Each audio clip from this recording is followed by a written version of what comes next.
It's one leap for mankind, floated into space for dreams we can't find.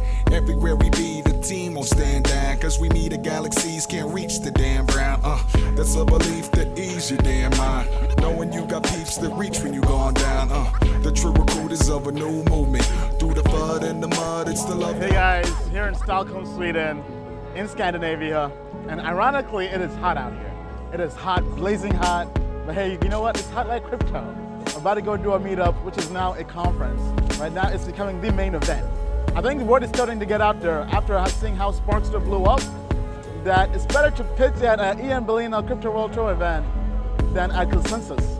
Guys, I told you, we have a lot of stuff planned. We're about to take crypto mainstream. We have so many big ideas, amazing view, amazing weather. I'm about to have an amazing journey in crypto. To the moon. Hey, how are you? Good to see you again. Welcome, welcome. All right, guys, so thank you guys so much for coming. I appreciate this. Oh, man, what a crowd. Sweden, Stockholm. All right, so first thing you guys got to teach me now is, how do you say hello in Swedish? Hey. Hey, hey, that was easy. Love the warm welcoming. I'm going to do quick intros, right? My name is Ian Balina. I'm an angel investor.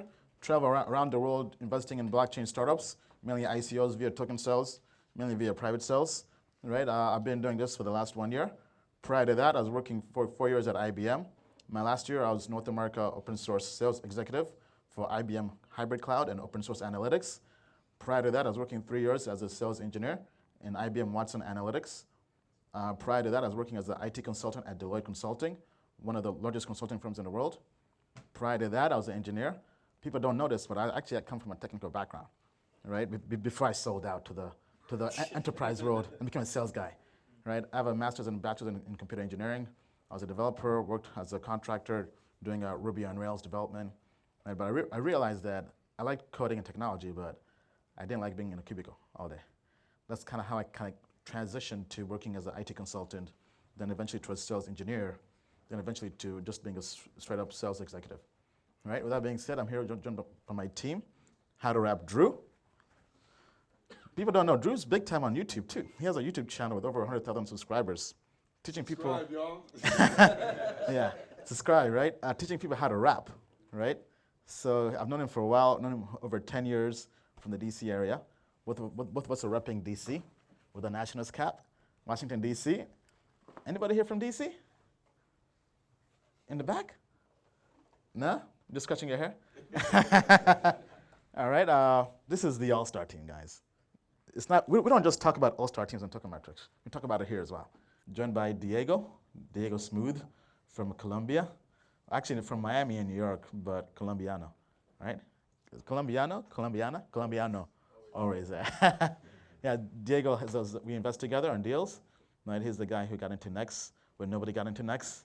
Right? He's always early. Right? Then we have Ugo over there as well. Ugo, I've known Ugo since college, freshman year in college. We invest together. Almost every investment we've done together.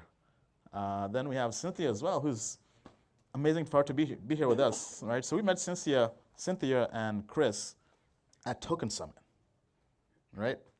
I tell you guys, right? We met her at Token Summit. We went out with our partner, Chris, for dinner, and we've stayed in touch since then. A year later now, right, because you're based in New Mexico or Denver, you kind of go back and forth, but they travel around the world, right? When you go somewhere and meet people, right, you stay in touch with them, guys. Right, so glad for her to join us here. And that's the whole team, I believe, right? Yeah. All right, guys, who's never been to a crypto event before? Show of hands? Oh, wow. Half the room. Right, now you know it's not just you in your basement doing crypto. Right? Any questions on that? Yep. Hey, let's give you a mic. How do you see the future of ICON? I'm asking because you have sold all your ICON tokens. Yeah, I still have my bonus tokens. Okay. Yeah. But So how do you see the future? I'm very bullish on Icon, right? I kind of had the debacle with Icon, which is now resolved. So the real move I was trying to make with Icon, right, which I can share here, right? Because Icon, in a way, had kind of maxed out. Not maxed out, but from a ICO investor's perspective, maxed out. Because I got out of Icon around 30x. I'm sure it wasn't the top at 100x, but I still turned like 20 grand to over 600 grand in 4 months I'll take that. But I was very, very bullish on Loom Network. And Loom came out, because they had a private sale only, which I was a part of, right? It was my biggest investment, had a chance to meet the team in Singapore. I really believed in them. And when it came out, it was still around ICO price, around 8 cents, 9 cents. And I was like, ICON going from $2 back to all-time high of $12 was only a 6x. Loom was still around ICO price, right? And I felt Loom Network could do a 50x. So I was like, okay, ICON doesn't really want me to be a part of the project. That's fine. What if I took that money and put it into Loom Network at around ICO price and just double it down? Kind of like betting the house on Loom. Which now, I didn't fully execute on that, but I mean, Loom has gone on a run. It went from like 8, 9 cents. Now it went to like 70 cents when it got onto Binance and all that stuff, right? So that would have been the perfect play, all right? But I didn't fully execute on that. Does that answer your question? Anybody here holding Loom back? Someone in the back? Very nice. You got an? I was thinking of a question. Oh, thinking of a question. Okay, okay. Let me give you a mic. You fine? Okay, all right. What's your strategy on hodling? How long do you hodl for? How long do I hodl for? It kind of varies. If an ICO comes out doing really well, I'll hodl for a lifetime, right? Until I don't believe in the project anymore. But obviously, this should be saying, this is just what I do personally. This is in no way, shape, or form financial advice, right? But what I do personally, I look to take out my initial investment after a 3x return, right? So for example, if I put in $1,000 or 1,000 crowns, and it turns to 3,000 crowns, then I take out that 1,000 crowns, my initial investment, and reinvest it into a new ICO. Then I leave that 2,000 crowns there as house money, as profit, right? Then as it goes up, I take more profit from there to reinvest into other ICOs, right? That's my strategy, right? But it kind of gets, when an ICO comes out and just stays below ICO price, then you have to hodl, right? Because my plan of taking out initial profits or initial investment doesn't really work, right? Like with the AirTech on a Propy, right? So I just have to be patient. But after 1 to 2 months, if it's still not doing well, I'll get out if I can, right? Because there's an opportunity cost of waiting for that to pump when there's a 10x happening almost every month, right? And if you can kind of have a sniper approach as opposed to having a shotgun and investing in everything, right? For example, if I had an ICO that came out and was down 10, 20%, I'll be patient. But if it's down like 50%, right? Well, actually, I know that ICO I had was IndaHash as well. So, for example, IndaHash, right? Let's say it's down 30, 40, 50%, and then QuickChain comes out. Then I just kind of compare the two projects. Which one is better? This one is, the market says it's bad. It's bad. And if All-Star comes out that I think is the best project of the month, of the quarter, I don't have any issues selling all that to get into QuickChain, for example, or Loom Network, right? So the hodling kind of varies, right? But I do look at the project, how it's performing. But if it's a really good project, I would hold. For example, if it was an ICON or a Loom Network, right? Loom Network didn't really start moving for like a month or so because it was a bear market, right? So you gotta take the entire market into account, then also the project as a whole into account, right? Then also, are there any other better projects coming along?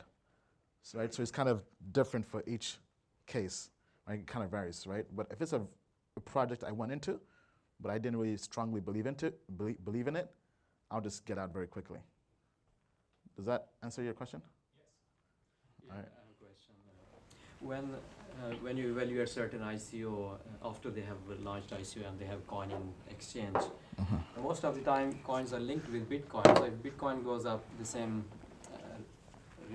reflection we see in other coins as well. So how do we actually see that ICO is actually performing? Is it just based on its value in exchange, or actually its performance? Were you saying most coins are linked to Bitcoin? Yeah. Or the currency pairs? Yeah. Like if certain ICO has a coin in exchange, regardless how it is performing, it will go up and down based on how Bitcoin is performing. So it's somehow linked. Yeah, to but that. sometimes you gotta take into account how it's performing compared to Bitcoin and Ether, right? Especially ICOs, it's mainly Ether, right? So, although for the most part, at least for me, I talk about ROI from a USD perspective because I'm in the US and I cash out to USD, and it's also easier for beginners. But you gotta take into account how it's faring against Ether, right? So, for example, actually going back to his question, right? If an ICO is not really doing well, dollar-wise, it could be doing well Ether-wise, right? Especially if Ether is tanking, right? That's one way where you hodl, right? But if it's doing decently dollar-wise, but it's underperforming Bitcoin or Ether, then you start to worry, right? And you may look to get out, right? And you can just track. The best thing to do is to just have a spreadsheet. That's where I keep my investments, and I also measure the ROI compared to Bitcoin and Ether to make sure you're always outbidding Bitcoin and Ether. All right. So next up is token metrics. Now we can ask more questions around this and can kind of give an overview of what I personally go through. Right. So people say, hey, Ian, I think actually you had the same question, right? How do you find good ICOs and how do you invest in ICOs, right? So first thing, you kind of have two different approaches. You have the average retail investor, then you have like the full-time investor who's traveling around the world to invest in these companies, right? I'll start with the average investor, right? So you may go to online sites like ICOdrops.com. That's a good one nowadays. They kind of organize all the upcoming ICOs. You go through, click on each one, it has the white paper, the website, and do your homework on every single one, right? Now, there's so many ICOs coming up. How do you filter through all those, right? There could be 30 or 40 ICOs coming out a day. To filter through those ICOs, going back to my token metrics, right? First thing I look for is kind of a checklist. It's kind of like a funnel, right? I bring in all the ICOs in this funnel and try to filter them out to the ones that are actually worth investing, right? So like I have like a checkbox. First thing I look for is prototype. If it's a blockchain, it has to have a testnet or a mainnet, right? And nowadays, blockchain projects are getting hip to token metrics, right? And they'll say they have a prototype, even though they don't really have a prototype. So nowadays, I actually ask for an actual demo of the testnet or the product, right? That's why HEREIN took a while, because it took them about a month and a half to put everything together to actually have a prototype to show, right? But I look for a prototype.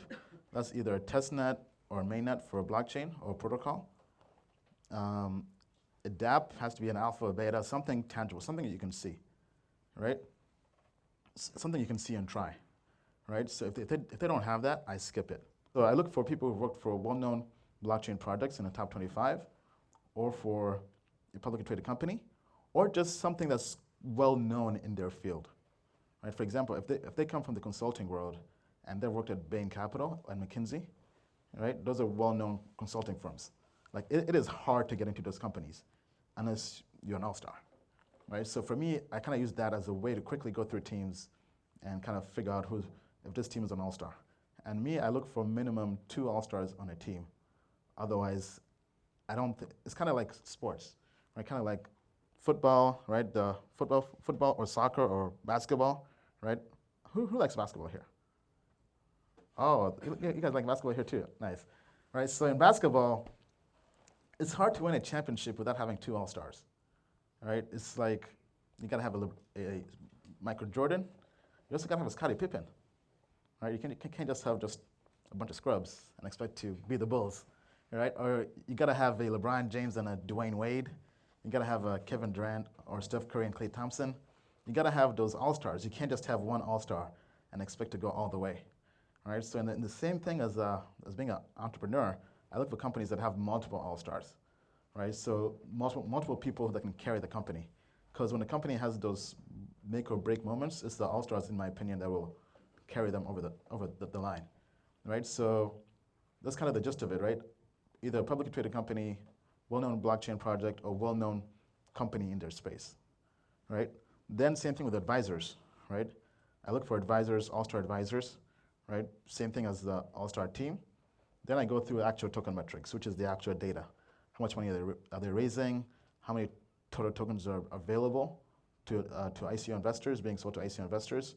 That's basically measuring how greedy the ICO is, right? So if an ICO is only selling 4% of total tokens, they're keeping 96% of the tokens for themselves, which is pretty crazy, right? So I use that, and I basically use the 3 sigma rule in stats, right, for the numbers. It basically kind of gives you safe zones. It's kind of like one of those, what's it called, distribution graphs.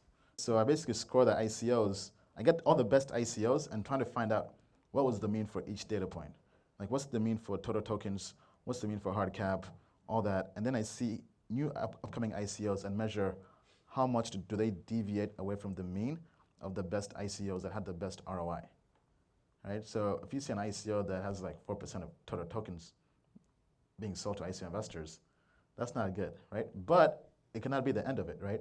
All these are individual data points, and you then evaluate everything holistically and come up with a holistic grade, right? So the All-Star team, All-Star advisors, the prototype, token metrics, all these are individual data points, and then you have one single grade, which kind of, for me, anything over 80%, I'm in.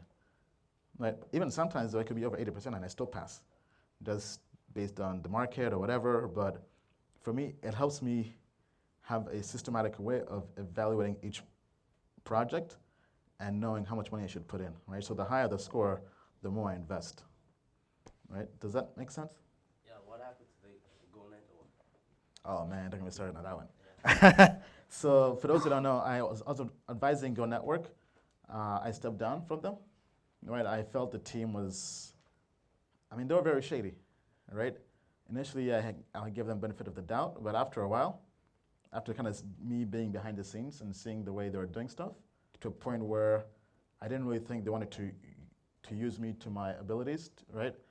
And they were trying to go to having an auction and raising a whole bunch of money, and it basically became what I thought was a money grab, and I didn't want to have my name on that, right? Because my whole brand is off token metrics and trying to find undervalued projects, right? So I had to step down from that, right? Because they're acting kind of shady, in my opinion, right? And they're trying to take advantage of the moment, right? They're on the spotlight. They felt they could raise a bunch of money, and I don't want to be part of that.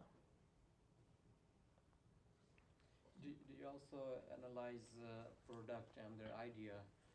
And how do you Yes, yeah. So I also have a data point for idea. Now that one is, it's different for everybody. For me, it's just a 3-point scale, right? And the only way to get a 3 is to be a smart contract blockchain, because that's where the value is. So anything like a Neo, Ethereum, a Quark chain. Then the 2 is just for, okay, interesting idea. Then 1 is for a bad idea. All right, we had some people here to pitch ICOs. You're going to pitch an ICO? I can pitch it to you privately. Oh, not publicly? Publicly, I'm not Are you not ready? ready to pitch. Well, you got to be ready. And I don't have my team here either. You can just pitch. It's an ICO, though. Yeah, When's the ICO? when the market is blooming. And you have a product? We got a command line interface that's working right now. Okay, all right. Can I give you a teaser? No, we want the full thing. Because you're missing a golden opportunity. I know. All right? Because there may not be a next time. Yeah, and we are willing to invest if we get more info. And who else? Okay, so next section is the ICO pitches. Right? So if anybody has an ICO you're working on and you're going to be having a token sale and you want to pitch it, right now is the time. Right? So just raise your hand. We're going to give you guys the floor. Don't be shy. Right? The last ICO that won our Amsterdam pitch, usually there are more ICOs here, and it kind of becomes kind of like a nice game where we try to find that winning ICO. The one that won Amsterdam was Sparkster, which now is going viral. Right? Other ICOs we've discovered from an ICO pitch. Well, not like, back then it was more informal. We've discovered Eden Chain, discovered Nucleus Vision, discovered lots of big projects, right? So the next big project of the month could be from this room, assuming you guys are legit, right? No ICO pitches? Okay, if we have no ICO pitches and you don't want to pitch, Let me think about it. okay. Anybody here brand new in crypto, looking to form a group or just meet people?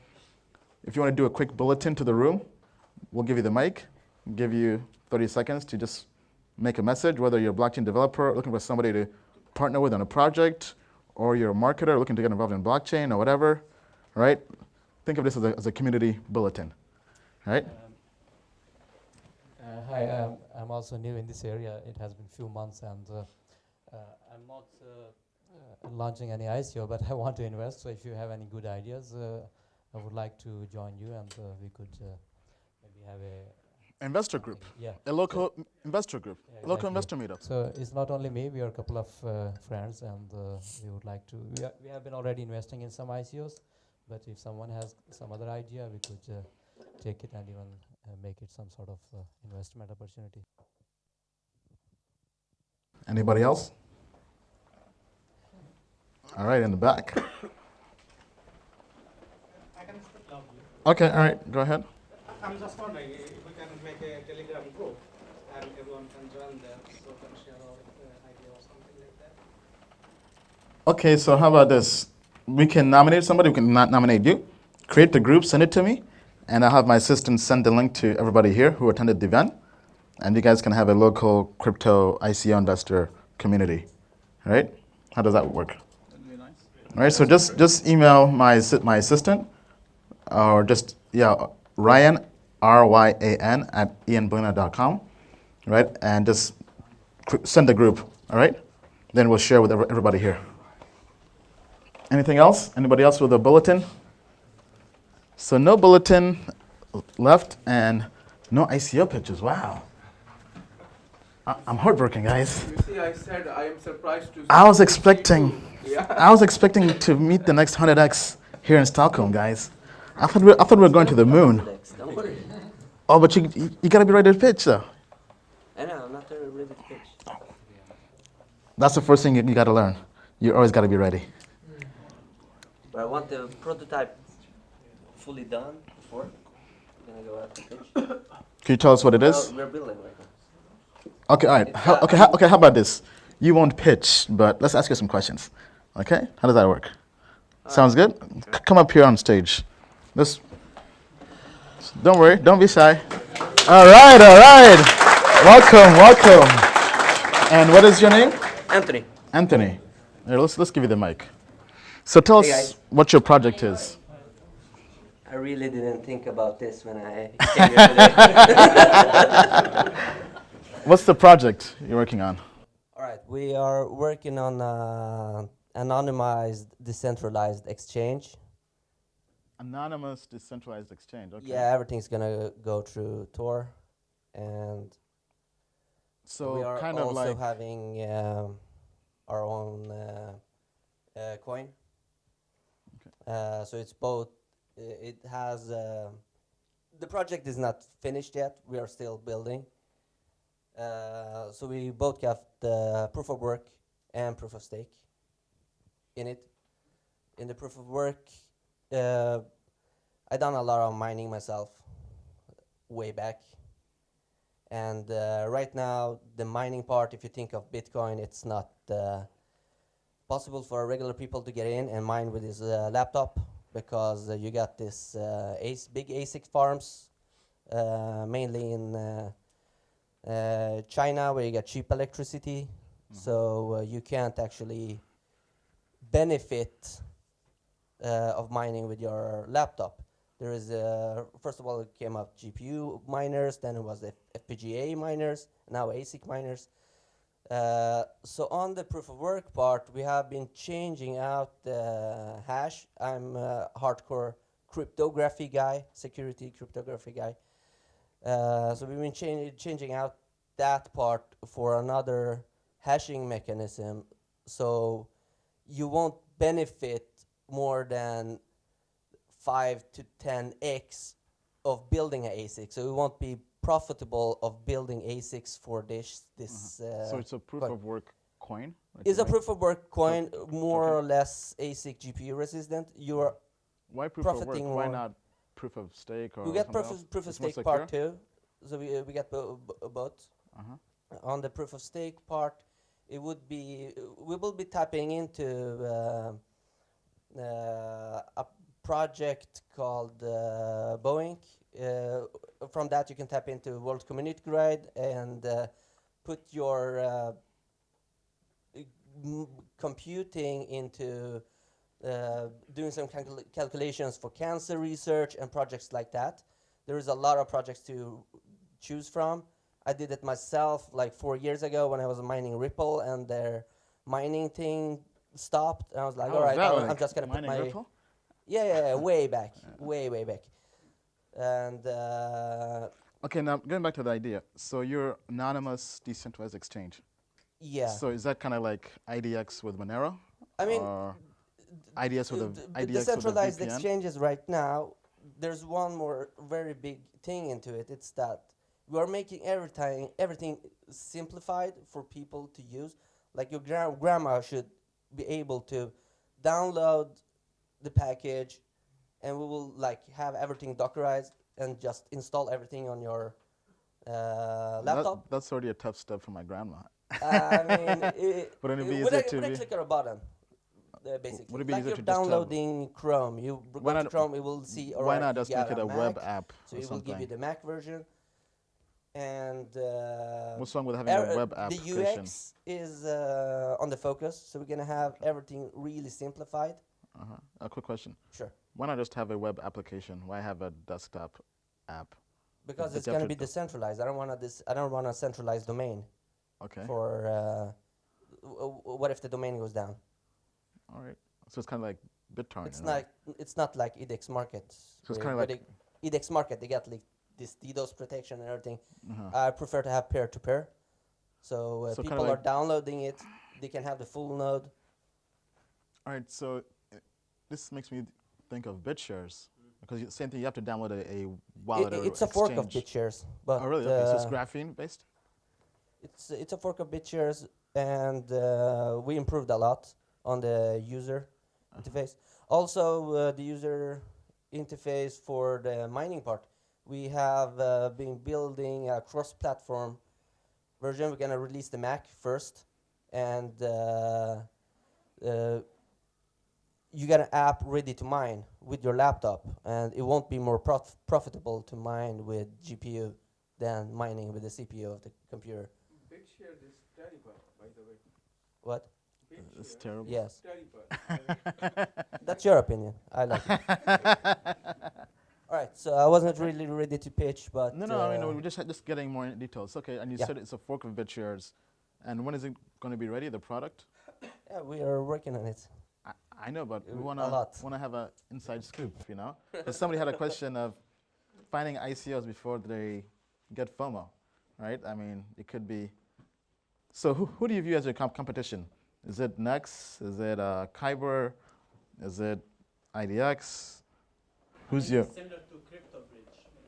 How To different? Crypto Bridge? Yeah. Okay. It's What is? It's also based on BitShares as well. I Okay. don't know. Can you talk about that crypto? How? Nah. No. All right. Well, thank you so much for sharing that. All right. Anybody else with anything else to pitch? All right. If not, any other questions? Are you still bullish on Encash? Yes. Yeah. I'm still bullish on Cash. Actually, I'll be joining them in August for their conference. They're going to be having a conference there. Kind of like how ICON had a conference. Yeah. Question on the right here. If you would invest in 3 ICOs right now, what would they be? Well, the same ones I have. So my top ICOs right now are CorkChain. Actually, no, sorry. It's changed. I've not actually put this out yet, right? My top ICO right now, Phantasma, right? Because now the social score has gone up because the Telegram growth has gone up, right? Phantasma, CorkChain, Eden Chain, then Mainframe. Oh, actually, a new addition to that is Sparkster. Right now, no, actually, I'll pull this up right now. I'll give you guys the most recent token metrics. Yeah, so top ICOs in order: Phantasma, CorkChain, Eden Chain, Mainframe, Sparkster. Then Virtue Poker, I'm not so bullish on that anymore. Sarvin, that's kind of on the edge, right? But yeah, Sparkster is 5th right now, but it could become number 1 if the blockchain demo tomorrow is legit. And it's pretty cool. P-Chain, I passed on that a while ago because they didn't really have a prototype per se, but I do know they have an updated. There's a new update, so I may have to go back and reevaluate it. Which one? Metronome? Yeah, so I heard that they announced their ICO date now, right? So I gotta go through and reevaluate it.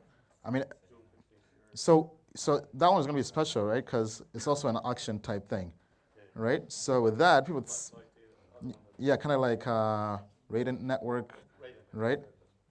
So with that, you have to really just kind of look at the token metrics and just plug in numbers for the token price to see which token price for me scores over 80%, to kind of find, okay, this is the best time to get in, right? So I'll have to go through and do that. Then I'll announce that. So that's kind of going to be a wait and see game, right?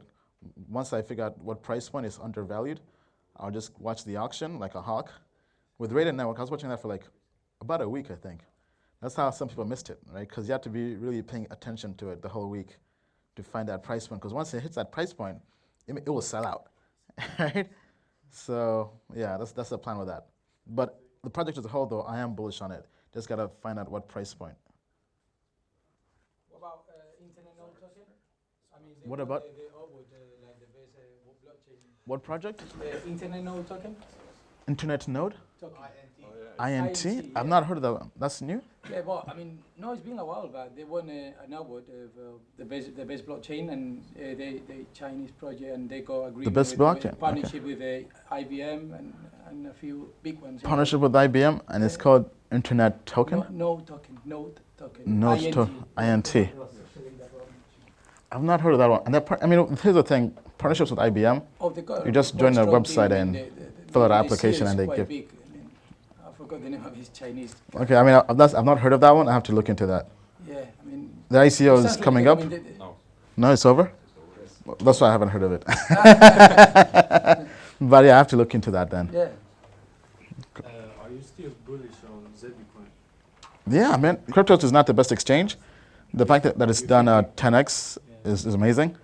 I think it could do a 50x. That's kind of my personal target. Right? Obviously not financial advice, just for me personally. Right? I think 50x is possible. I mean, they only raised 10 million, right? And they have a product already. If we go to, I think, if we go to like euphoria moment in the market, it could even go to like 100x if possible. But if it does that, I'm selling almost everything. Right? That's like the top. Kind of like with Icon, when Icon went to 100x, right? Then it came back down crashing. But I mean, right now it's done well. Were you part of the ICO? No, I was part afterwards. Afterwards, okay. So I missed the 10x, but it still has a long way to go. Yeah, I mean, it still has room to grow for sure. I think, yeah, just getting onto a better exchange. Because I think, Diego, you're on cryptos, right? It takes like 2 weeks just to get approved. Yeah, that's. Yeah, so this cryptos sucks basically. But it's also on IDX, is it? It is. But not enough volume or something. At the beginning there was a volume. I'm not sure as to what the current status is. But Okay. All right. What was the name of that one? Zebi? Zebi. Yeah, we're talking about Zebi. Are you coming to the blockchain event tomorrow? Bloxpo here in Stockholm? Bloxwork? No, I did not hear about that. Okay. Yeah, What time is it? it's the whole day. Okay, we could. All right, give us the info. I mean, Yeah, I'll do that. we have time. That'll be cool. Go there and film some stuff. It's called Bloxburg? Bloxpo. Bloxbo? Oh, okay, you have the info? Okay. We'll be there. Perfect. All right. That's your event? Or? I'm organizing. Oh, even perfect. All right. We'll all go there, guys. I'll just tell people Ian Balina will be there. How many people is it at the event? 1,000. Okay, all right. We'll bring 2,000. All right. Any other questions here? That's it? We have any questions? Yeah, just one. I was just wondering about your outlook for this year, 2018. I've heard things like the year of the exchanges, the DEX, the altcoins, ICOS. I mean, DEXs, I didn't really think of it. I think it's the year of blockchains. Yeah. I mean, everybody's doing a blockchain now. Right? We have what? We had Zebi, QuirkChain, P-Chain, Matrix. I mean, there's so many blockchains coming out now. Right? Hashgraph. I think it's the year of the blockchains. Right? So because I think people now really see that. My theory on the space is that we don't have to have one blockchain win. We can have several. Almost kind of like having a blockchain for different niches or different spaces, right? So I don't think, I mean, sure, there'll be like one kind of like Microsoft or like Apple of like blockchains, but there'll be other small ones, right? Kind of like, even, I think the best example is operating systems, right? You have Windows, you have Apple, then you have Android, which is better for mobile devices. Then you have the Mac version of mobile. Then you have different versions of Linux, right? Then you have OS for like embedded devices, right? So I feel that's the same space with blockchains. I don't think, I mean, there'll be lots of different blockchains. What do you think about projects like ArcBlock or something? ArcBlock. Yeah, that one, I mean, it's held up well in the dip, in the bear market. It hasn't pumped like I would have liked, right? I mean, I actually have to contact the team for an update, right? Because I've kind of been trying to let them know that we expect more than how they're doing, right? I don't think they've really been giving many updates on the product, their roadmap, right? So that one, I mean, if I had it, right, because I lost some of those tokens in the hack, right? But if I did have ArcBlock, going back to your question earlier, I think from here, right? If a correction came, I would get out. If I had a correction allocation, I would probably get out of ArcBlock and put that into correction. Does that answer your question? Yeah, I was just, yeah. Okay. That's the easy answer.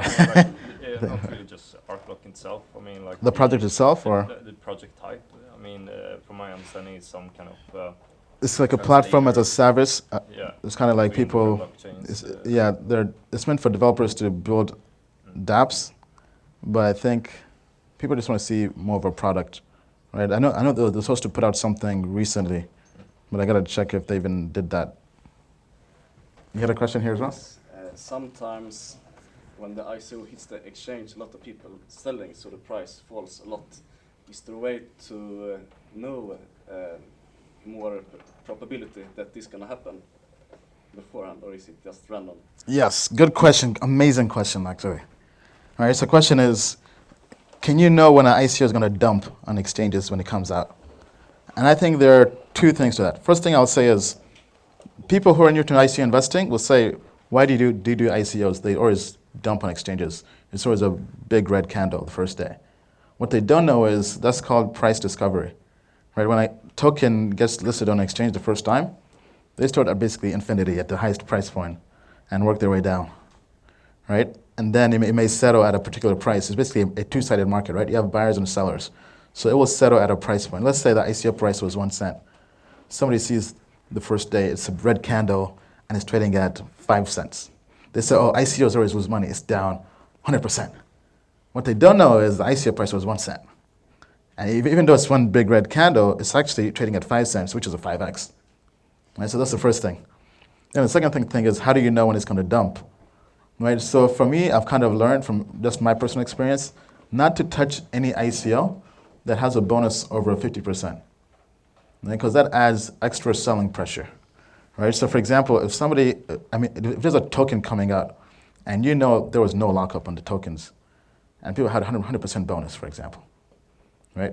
What's going to do? Any smart guy, even beginners, even noobs, if somebody gives you double your money, you take some off, right? Especially if you know other people are going to be taking it off, right? So it kind of creates this urgency to sell.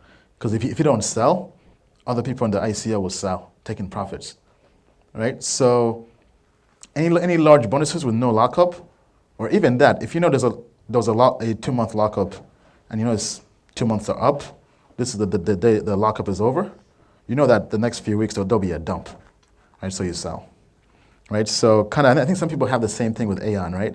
They have the TRS, right? So they know that every month people are getting tokens, will take profits and sell, right? So there's a small dip. But I would say, yeah, just finding the projects and knowing, okay, there was a huge bonus, and first week there'll be lots of selling pressure, which is kind of gravity holding the token down from rising, okay? Because people will be taking profits all the way, right? So that's why I don't touch any project over a 50% bonus, right? And it's kind of, for the most part, helped me avoid those kind of scenarios, right? Those big dumps. And I think that's kind of the gist of it. And have you got anybody else with different strategies? We go, Diego. I think the best strategy is never buy after a private sale. Never buy after private sale? I mean, hey, Loom did well. You think one gonna do 100? What? One chain. One chain? I mean, that was my target, but it's kind of going slow, though. It's going slow. I mean, to a point, I've gotten some flack because even though I'm still a believer in one chain and I was an investor in one chain, I don't think it was the right move to invest in the ICO. It was 33 cents, wasn't it? Huh? It was like 33 cents in one chain for ICO, wasn't it? Yeah, like around, yeah, about 34 cents or so. I mean, one chain has done what, a 20x, 25x? No, more like 10. Huh? Isn't it more like 10? 10x? I'm sorry. Yeah. No, more like 2025x was the highest, right? Now it's kind of been dipping, right? But even though I like one and I was part of it and it was one of my big calls for the year, last year, I don't think it was a good move to invest in the ICO. I feel like I think it's kind of a... They stole a bit, didn't they? Huh? They stole? Yeah, so I feel like in Asia, especially the Asian ICOs, they kind of overpromise a lot because they told us their mainnet would be launching very soon, you know, to take our money. And I think it took them a long time to really come out with something. And when I was talking with the team, they mentioned that development was taking a lot longer than they expected.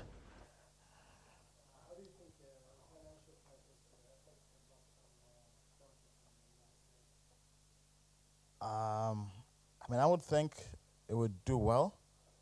I think crypto kind of went up when there were financial crises.